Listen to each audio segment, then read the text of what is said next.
In an era of relentless pressure for quarterly growth, is it even possible for a large brand to stay true to its core mission, or is compromising a brand's values just an inevitable part of achieving scale? Agility requires more than just reacting quickly to market changes. It requires a resilient, long term mission that acts as a North Star, ensuring that every pivot and experiment builds enduring value, not just short term gains. Today, we're going to talk about the tension that every marketing leader feels, the conflict between the relentless demand for measurable short term results and the need to build a brand with a durable long term mission. We're going to explore how the very systems designed to measure success can sometimes corrupt a company's purpose, and how a new definition of value can create a strategic advantage that outlasts fleeting market trends.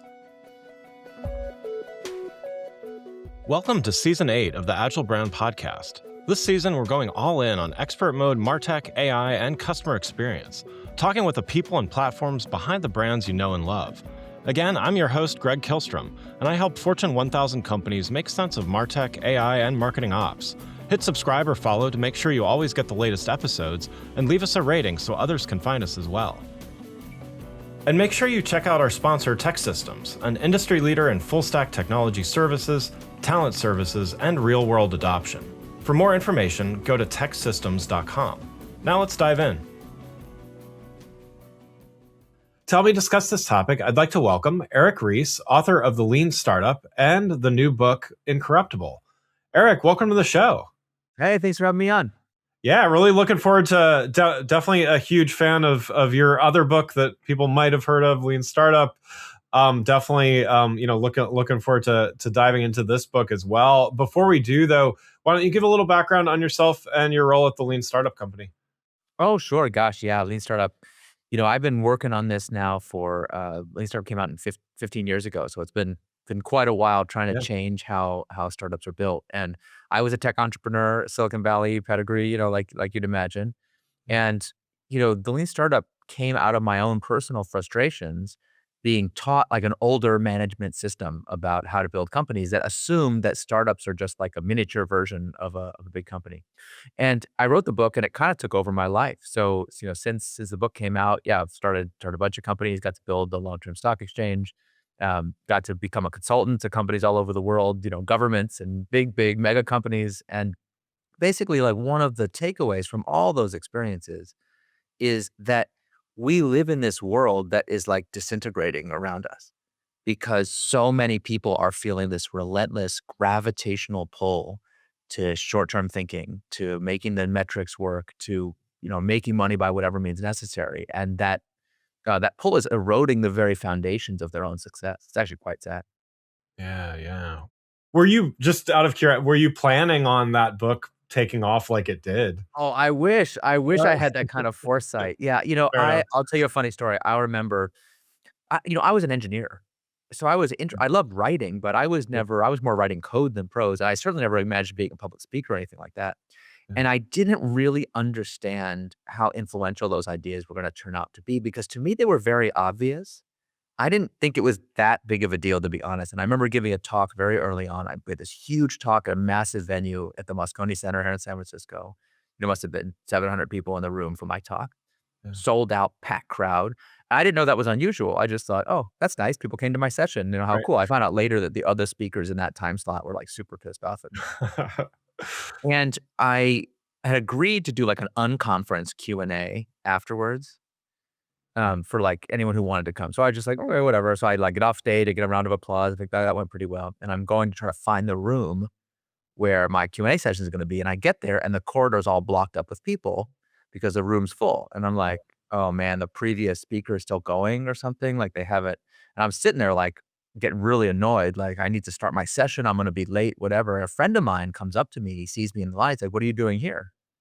I'm like, "I'm waiting for the other speaker to enter." He's like, "You idiot. There's no other speaker. These people are here for you. Wow. You're holding up the whole thing. Get in there. What are you doing?" And I kind of couldn't conceive of it. It was so, unlikely to me.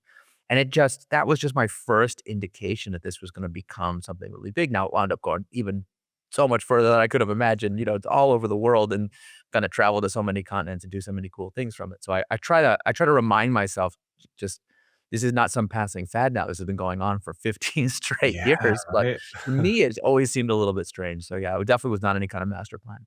Yeah, got it, got it. Well, hey, let's talk about the new book. So the new book is called Incorruptible. Came out yesterday, as of this podcast airing. So we're going to talk about a few different aspects of it, but I want to start with the strategic part, and what I touched on a little bit in the intro is this mission driven advantage. So in the book, you argue that mission isn't nice to have, but it's a core strategic advantage.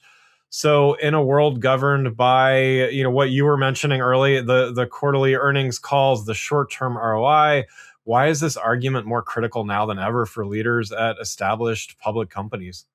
Well, open a newspaper, like Right. when I started thinking and writing about these things, more than 10 years ago, when I was building a long-term stock exchange, I feel like people were kind of like, is this really a problem or is it not? And now I don't hear that anymore. It's like, Yeah. wow, you can just see how corporate courage has declined, how many companies have succumbed to this big cow disease.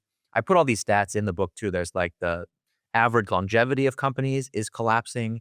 The average holding period of stocks is collapsing. Trust in institutions is collapsing. Employee tenure is collapsing. Executive pay disparities are now much worse than. I mean, I could just you go Yeah. on and on and on and on. And so when people ask me this kind of question, I kind of like, well, what's working? Right. Like, okay, I hear you. I hear you that they're like, we're all used to the status quo being the way that it is, but like, is it really working? And here's the most incredible part to me. When I first started looking into this, I figured my first thought was there's all these best practices that we've all been taught, OKRs, corporate governance stuff, shareholder primacy, one after the other. And I just assume that like somebody has the data that shows that these best practices are good, and I'll learn what it is, and then I'll understand why the world is the way that it is. Mm. And then I went through a phase of being mystified. Like that's strange. It seems like nobody has any idea why these are good ideas, and intuitively they don't seem that great to me. But I'm like always still looking for the man behind the curtain to teach Right, me. right. And when you dig deep enough, what you eventually find out is that we actually have really strong data for each of these best practices that they destroy value. Oh, So it's not even that they're not that great or that it could be better. They're actually destructive of value. And what's strange is we also have extremely good data that there are these alternative practices for mission driven companies and leaders and individuals that have this tremendous outperformance associated with them. And it almost doesn't matter what you research. It's like return on invested capital, um, longevity, loyalty, customer loyalty, investor loyalty, dividend. I mean, it's just like I mm. was just looking at a study today that was a Tobin's Q. It's like very obscure financial metric. Well, if you're mission driven, you have a higher Tobin's Q even than conventional companies. Like it's almost Yeah, every place you look, the data is really overwhelming. And yet, when I talk to leaders about it, they're like, "Oh, that can't apply to me," or like, "Oh, no, that's only for special people," or, "Oh, no, yeah, that," like, they've been indoctrinated in this idea that this stuff doesn't work, in spite of the fact that we have hundreds of companies worth trillions of dollars of evidence that it yeah, does work. yeah. Well, and so why does this happen? You talk about the forces that corrupt a company's mission as it scales. For a leader inside a large organizations, what does some of these forces look like in practice? And is this part of what adds up to some of these declining numbers? Oh, for sure. I think the public is starting to really understand that the promises that leaders make are not worth anything Mm, because those leaders are expendable and the organizations they lead are disposable. yeah, So, why should you trust them?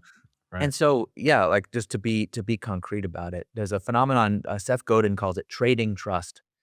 It's like the monumental flaw in our modern system of OKRs.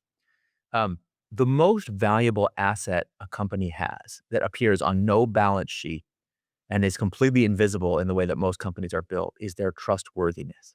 Mm, If I say that I'm going to do something as a customer, as an employee, as an investor, can you believe that I in fact will do that? Think about, how many companies have incredible values like carved on marble on the walls. right. The book I have a special fetish for companies that carve their values on Right, marble right. on the walls. And then what happened? Enron had the most incredible set of values carved on the walls of its lobby. Enron's board was named one of the top boards in America right before the crash. Yeah, Like I could just like right. so many things like that where we're like those statements are useless if people don't believe that they're true. Yeah, And yeah, similarly, if a customer is considering working with you and you tell them we're on your side, we're going to treat you well, Like if they believe you, it's very different than if they don't believe you, both morally and ethically and, in terms of the quality of the relationship, but also in terms of how much friction that relationship will be. We have tremendous evidence that customers that trust their vendors are worth more over the long term. The costs of contract negotiations are lower. There's like all these studies. It's unbelievable how valuable trust is. So if we grant that trustworthiness is an asset, the problem is in any given company, I can, as an individual person, I could always boost my own OKRs, my own metrics, my own performance bonus easily Yeah. by just trading against this invisible asset. So, just give you a concrete marketing example that came up a lot in my research. Companies that send email notifications. How many email notifications should you send per customer per day? For most people, they're like, gosh, per day? Could I have like one a month? Like most Right, customers are like, right. geez. Yeah. But inside of companies, it's considered obvious. I got to spam people as much as possible. And in fact, in metrics driven companies, they will discover that the more emails you send, the more money you make. Right, right. So, like, this is famously happened to Andrew Mason at Groupon, where they were sending, that daily deal email, and he Yeah. had this relentless pressure from his investors and his team. Look, let's just experiment with sending 2 emails. Well, guess what? 2 emails performs better than 1 email. And he was Right. like, I don't know, what can I say? I guess they're right. But as soon as you do 2 emails, you know where this is going. Right. Why not 3? And next thing you know, the company's completely collapsed because they're sending 12 emails and the customers are churning out. And what's Yeah. happening is you're violating the trust with customers. And it's not like it's devastating the first time you do it. In the Right. same way that debt is not devastating. It's just if you have too much debt compared to, your actual load of your company, right? So Mhm. it's one of these things where because we don't measure trust, we don't see it as an asset, we liquidate it accidentally far too often. So moving tactically, one of the core concepts of the lean startup was the minimum viable product, or MVP. Certainly, most people at this point familiar with that. How can a leader at a Fortune 500 company that manages a globally recognized brand apply this MVP mindset to campaigns or initiatives without being perceived as launching something that's unfinished or maybe off brand?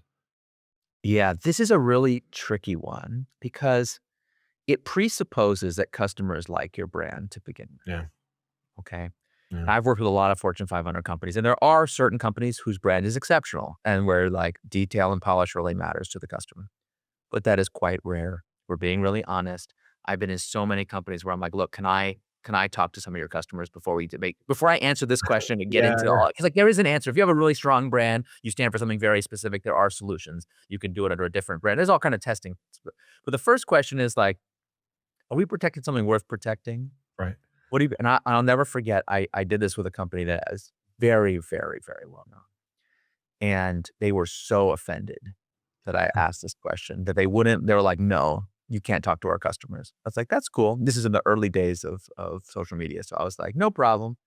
I'll just put a survey on Twitter myself. Yeah. Hey, everybody, what do you think of this brand? Reply here." I got, like, hundreds of comments. People were so pissed off at this brand. It was Wow. very Yeah. easy, and I just walked in and said, "Hey, guys, before we protect your precious brand, let me read you some comments." Look at it, 85% of people, like, it was like, "What are we protecting?" Yeah. So Yeah. first the question is, what are we protecting?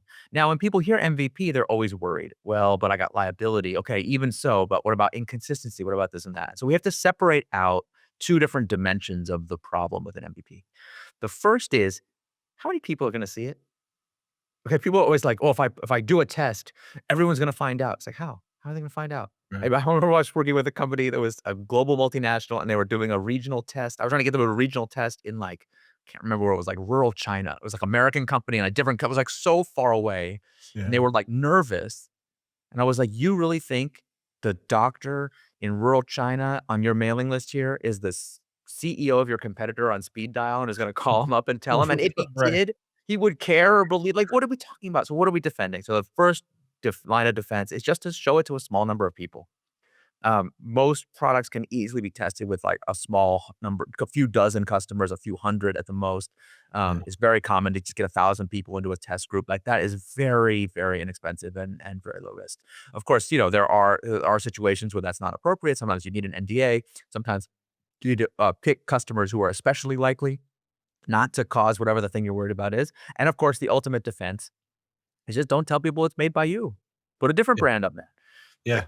Like, you got Right. multi-brand companies have been doing that since time immemorial, and there's nothing wrong about it. The one tip I will give, though, to this point about being trustworthy is don't lie. Mm. Like, Yeah. I think that's Yeah. really important to just to be honest with customers that you're building something that's new and you want and it's experiment and you wanna try it, you wanna get their feedback, like, there's nothing wrong with being honest about that. And just because you don't put your brand on it, that's not a lie. Like, if the Yeah. customer asks, tell them. But the customer doesn't in most cases, the customer doesn't care. When was the last time you called the customer to be like, "What's the name of the parent company making this product? I need to know Right. before Right. I, what, click on the landing page before." It's just people get so precious about these things. I think it's often silly. Well, yeah, and I mean, it also seems like consumers are they're willing to try things, they're willing to participate in tests, betas. The term, Google started using beta in their tools like way, way long ago. I think people are open to that, but to your point, it's when it's transparent and there I guess what helps with maintaining trust when a company is clearly asking you to participate in something that may not be 100% there. Well, again, it presupposes that if it was 100% there, they'd be impressed. No, fair I enough. always start with, Yeah, "Okay, first talk to the yeah. customer. How do you feel about our releases today?" Like most companies, if you ask most companies' customers, enterprise or consumer, by the way, "How do you feel about the latest release of this product?" They usually will be super mad. Like, these Yep, guys are out to lunch. They don't get it.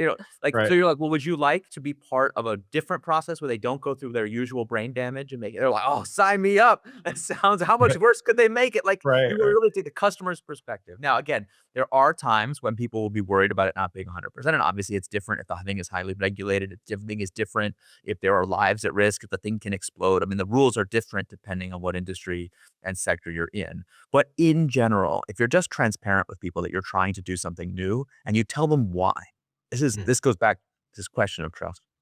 yeah, I was once doing this with a company, big multinational, and we were doing a workshop and there were different teams, each learning about how to do an MVP. And we always think, oh, we're going to start with tactics or landing pages or emails. I was like, no, we always start with why. What is the mission of this enterprise? yeah. Okay. What is the mission of this project? What are our goals? What are we trying to do? And therefore, because if you don't know what you're trying to do, how can I say what we're trying to learn? Right. And if I can't say what we're trying to learn, how can I tell what experiment to run? This is like, so imagine I tried to do science and I'm like, well, what's your theory of the universe? You're like, I don't know.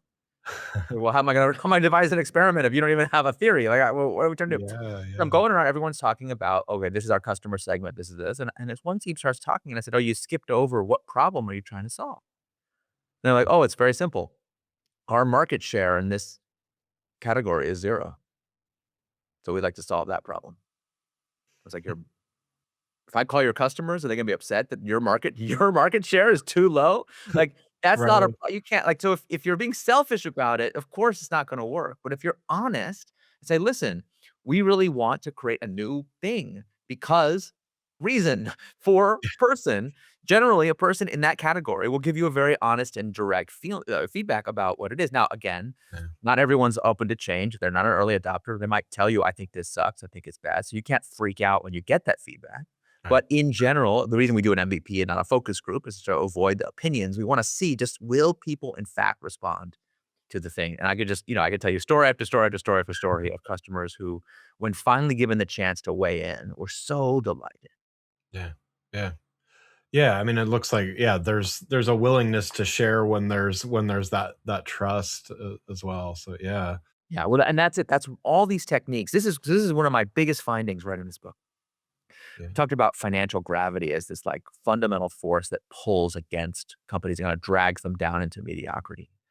And yet, I use this metaphor in the book that gravity to human beings seems like the most powerful force in the universe. But when you stand up, your body generates a counterforce Mm. that is more powerful than the entire gravitational force of the planet Earth, which is like, I don't know, 10 to the 24th times bigger than you are, right? Like you Right, actually right. are opposing this massive behemoth thing. So what is the force that makes that possible? It's like there are these other fundamental forces, in particular the force of electromagnetism. And so I kind of use that as a metaphor in the book to say that these techniques, including these sort of techniques, minimum viable product, this thing we're talking about with OKRs, mission driven stuff, it's all these techniques Mm. that are powered by the force of magnetic alignment that happens when people truly in their heart align with the mission and the ethos of what you're trying to do. Yeah, yeah. Well, one of the other things that you talk about in the book is, well, you propose a new and more complete definition of profit in the book as well. Can you maybe share that definition and how this might get introduced to a leadership team or a board that is, traditionally focused? Let's just say, Yeah. This is something, these are ideas to use with great care because people in a conventional business setting have been indoctrinated into something different. yeah, But yeah, in the book, I'm very careful to lay out this history. Our modern contemporary ideas about profit, governance, shareholder primacy, and whatever, like if you can look out your window right now and see a tree, probably that tree is older yeah, than these ideas. yeah, Okay. Actually, so we who grew up in this century have been indoctrinated into a very new set of ideas that are a kind of a recent civilization scale experiment that has not gone very well. yeah, So when I talk about redefining business terms, people often get very uncomfortable. And they're like, well, I don't know. Will my boss like that? Would my board like that? I hear you.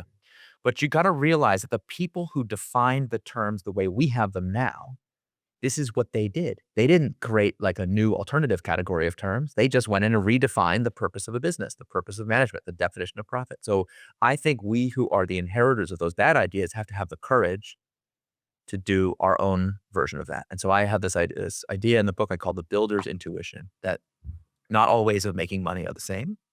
And most of us who make things for a living, like know this in our hearts to be true. They're like the way to profit, the way to prosper is to create net new value in the world and then to capture a little bit of it for yourself. To create more value than you capture is what the great Tim O'Reilly said about it.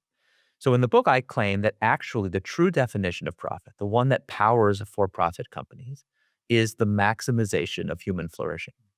When we say like create new value, that's what we mean. We mean that human beings are better off than they were before. And if you actually go into the history of capitalism and the way people have talked about this, even the most fervent defenders of capitalism always like when they go digging for like, what is the moral foundation of this? Why is it okay to do all this stuff?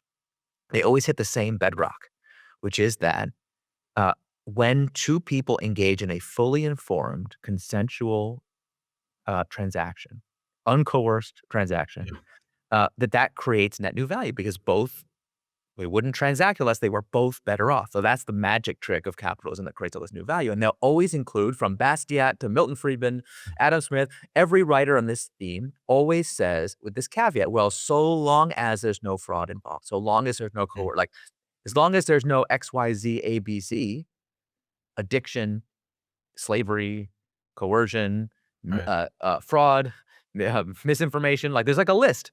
As long as none of those things are happening, then we can be sure that this is a value creating transaction. And my claim is actually that this may sound like a radical redefinition, but all we're doing is taking that seriously. In yeah, today's yeah, economy, there are so many fraudulent and borderline fraudulent forms of things that are closer to theft than they are to creating value by which people can make money. And I'm just saying, let's stop calling those things profitable because they're not. to your other point about, I think we do look at some of the established, quote unquote norms as, I mean, even the idea of the amount of knowledge workers, if you look back, 120 years or something like that, I mean, there was what was the percentage of knowledge workers versus people that worked in agriculture?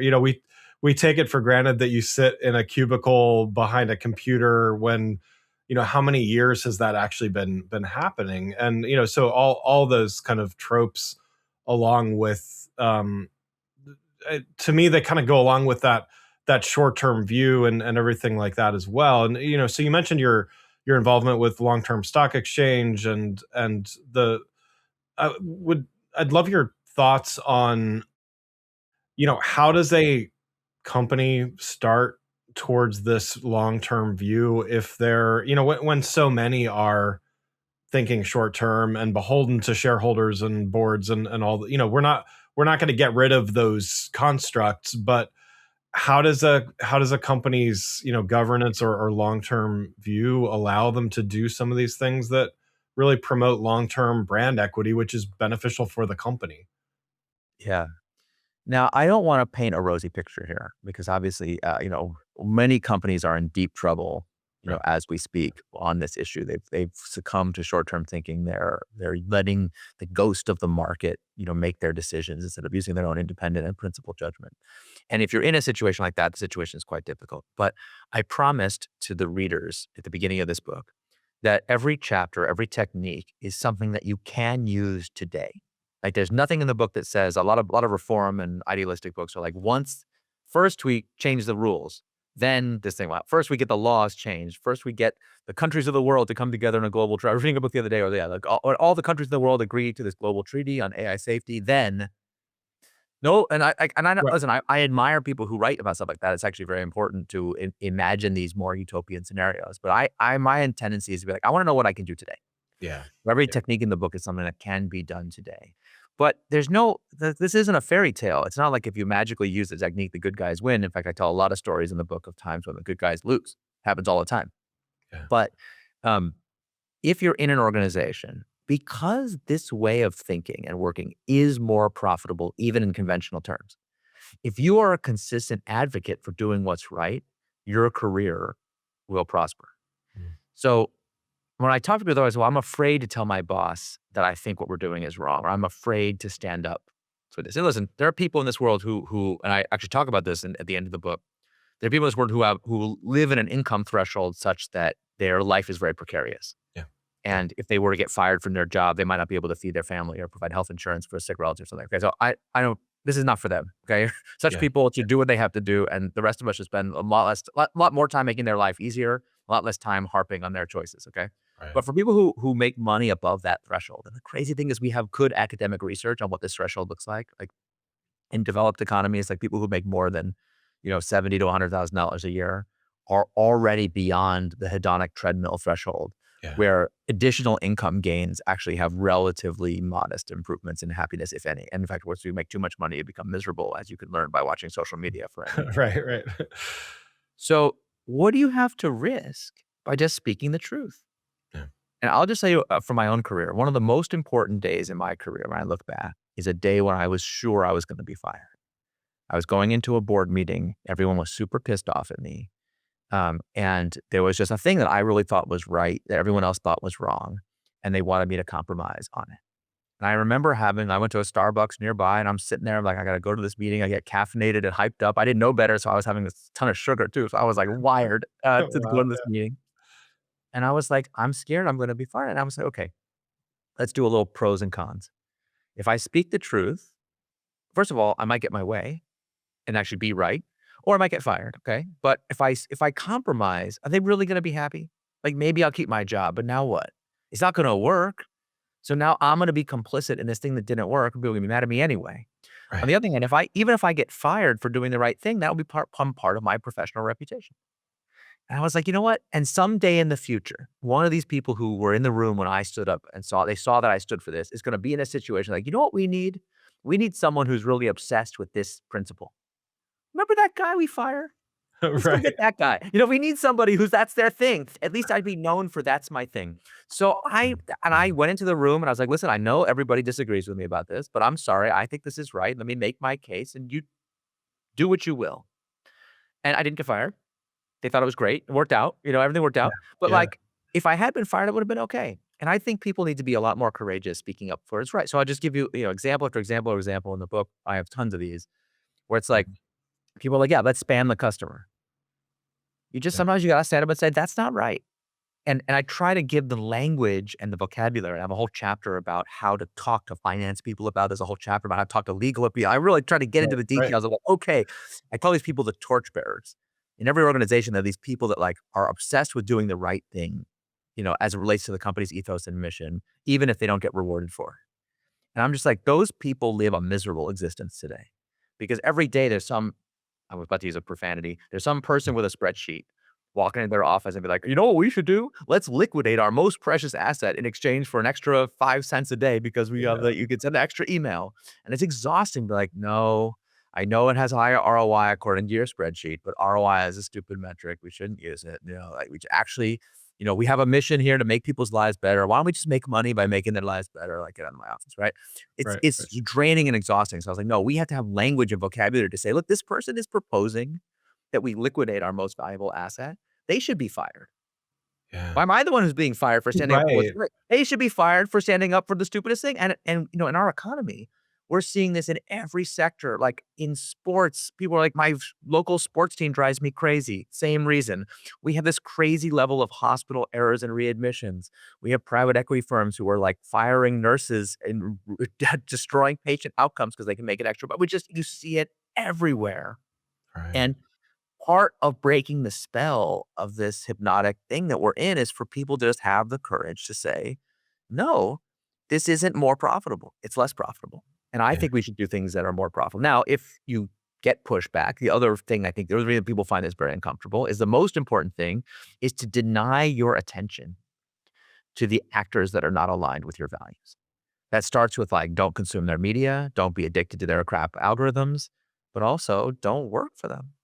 Yeah. So if you the value of speaking up for the truth in an organization is you get a double benefit. First of all, you might actually shift the conversation. I talk in the book about how organizations are obsessed with people's willingness to pay, willingness to do things, obsessed with their employment. But they are actually as addicted to these analytics as any junkie. Yeah. Like they're Yeah. actually Yeah. quite sad. So if you refuse, the algorithm notices, okay? You don't realize how much power you have. And so, yeah, by speaking up, you find out, first of all, you might actually shift the conversation a good way. You might have impact. Right. Or you might be like, people always think being fired is the worst thing they have to do. Oh, no. Being complicit is so much worse than being fired. Yeah. If you speak up and you discover, wait a minute, this whole thing is a fraud, well, then you can get out. Yeah. You don't have to Yeah. be fired. You go find something better to do. And like you go start a company yourself, or you could join a company that's actually sincere about this. And since those companies have these tremendous advantages, you'll probably be better off in your career in the long run anyway. Yeah. Yeah. Yeah. I love it. So, one thing we didn't talk about much today is AI. So, as we're wrapping up here, just wanted to talk a little bit about, you know, how do you see AI playing in this idea where, value and trust is so, or the value of trust is so critical. And I'm a an optimist when it comes to a lot of these things. I think AI is capable of doing a lot of things, but there is a sense where people can be, you know, for lack of a better term, outsourcing some of their thinking and their ideas to AI and not critically evaluating its response. How does AI fit into building greater trust and value in an organization, and what are the pitfalls that we should be looking for? Yeah. So I have this term that has been floating around a bit now. I like dark flow. Some people have been calling it agent psychosis or LLM psychosis. Like there is this really dangerous phenomenon where people, a lot of the AI companies and AI tools really are designed to replace human creativity rather than to augment it, which I think is evil. So Right. I'm not a fan. Yeah. But people then say, "Oh, you're anti-AI?" No, I'm super bullish on AI. I think LLMs are an incredible technology and can be used for tremendous good as a form of creativity augmentation. But we have to solve this problem that the way that most tools are architected, it's not a coincidence that like the leaders of the social media revolution are the financiers and in many cases the builders of these Right. products. The two Right. co-founders of Instagram, lead product at OpenAI and Anthropic respectively. So like this is not like some weird conspiracy theory. Like these products are being built in a pro-engagement way. I think the companies mean well in doing so because they're using metrics, to see how much people Yeah. use the product. It's like very natural, very simple OKR system. I talk all about this in the book. Um, but the danger is people have forgotten that the purpose of a tool is to help the user of the tool increase their skills and knowledge, Yeah. not to produce the artifact. The artifact is secondary. Now, in Lean Startup, we've been talking about this for 15 years, that learning is the unit of progress for entrepreneurship, not the artifact itself. But now with AI, people are really getting addicted to this feeling of vibe coding, of just like, I tell it what to do. And so what we need to do, if people want to create value out of AI, especially out of LLMs, it's really important to manage the attention mechanism yourself with a human in the loop. So like we have this, I'm part of an AI research lab called Answer.ai. where we build tools that have this human in the loop capability. And I am so much more productive using those tools than I Mm, could ever be vibe coding. And also my skills are increasing, not atrophying. mm, So I yeah. think we always want to be looking for that combination. Now, to bring it back to your marketing question, especially, the reason why this is so relevant for trust is that at the end of the day, human beings do not understand the things that they vibe code. Mm, So when yeah. we start using AI generated outputs for marketing, which is inevitable, of course, I mean, the cost advantages are so immense and the opportunities for experimentation are so immense. Like, it's irresistible. Of course, people are going to do it. The Yeah. question is, do you yourself actually understand what you've made? Do you even know what your own brand is anymore? Do you know what experiments you're running? If nobody knows, I think people are taking on enormous liability for Yeah. like waking up one morning and being like, wait, our brand stands for what? Right. Right. Like, wait, when did that become our brand? What? You experimented with what? You did what? You put my ad where? Like, right? Right. So, like, you Yeah. really can things can get out of control very quickly. So, yeah, I'm a big believer in AI and LLMs as a creativity augmenter and human in the loop control always. Yeah. Yeah. Well, Eric, thanks so much for joining today. A couple questions as we wrap up here. First one, if we were having this interview 1 year from today, what is one thing that we would definitely be talking about? I mean, will we be talking about the collapse of the AI bubble or will we be talking about the advent of AGI or both? You know, why not Right. both? Right. It's so we're in a time of such tremendous, peril and promise. It's extremely hard to make as the old saying goes, it's really hard to make predictions, especially about the future. So Right. I think my focus has been, through this whole very tumultuous period, the last 10 years especially, to try to focus on principles that have enduring truth to them, such that hopefully they'll still be relevant. If someone listens to this interview a year from now, they'll actually be like, that actually is still pretty relevant. And so Yeah. I know there's some people who think, the advent of AGI or ASI is going to render human creativity obsolete. It's going to render organizational building obsolete. But I find that very hard to believe. I think certainly in my experience, going back to like software engineering, even the people that are getting the most value out of LLM assisted programming are the ones who are using it to master the principles of software engineering, not to replace them. So I Mm. feel like a principle based approach is always of enduring value. Yeah. Love it. Well, one last question for you. What do you do to stay agile in your role, and how do you find a way to do it consistently? It's been a long time since I had that problem because my daily life is so varied. I'm so grateful actually. I used to have a very routine kind of job. Even in my work in startups, it was Yeah. doing the same kind of thing most days. And now it's like I get to meet startups and people from big companies and people bring me their business problems every day. And I just, the variety of that. And I tried to give a flavor of that sensation in the book that like basically my daily practice, like my kata, like a martial arts kata Yeah. is like people come to me like, I'm starting a company, working on this crazy thing. Will you help me? Or like, I've already started a company and now I did one this morning that was like the most incredible company. I won't spoil who they are, but like we're going to something super awesome. They've been having this really hard time. They just pivoted and now they're growing 4x a quarter. Mm. So like Yeah. they've found it. I mean, it's Yeah. just really moments and it's like, oh no, now what? Like we're about to lose control of our company. What about our board? What about investors? What about this one, that? It's like, okay, we got to, I was like, well, how much time do we have? Like we have a board meeting tomorrow. I was like, let's go. Saddle up. Wow. Okay. Yeah. I like that. That's just such a privilege to get to do fun stuff like that every day. Yeah. Love it.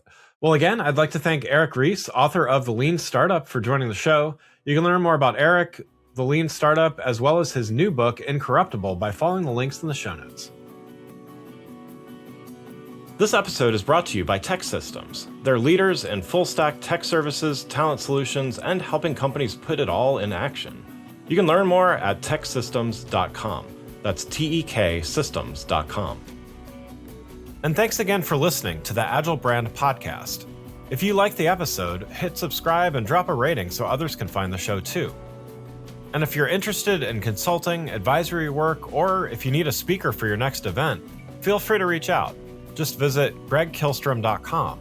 That's GregKihlstrom.com. The Agile Brand is produced by Missing Link, a Latina-owned, strategy-driven, creatively fueled production co-op. From ideation to creation, they craft human connections through intelligent, engaging, and informative content. Until next time, stay curious and stay agile. The Agile Brand.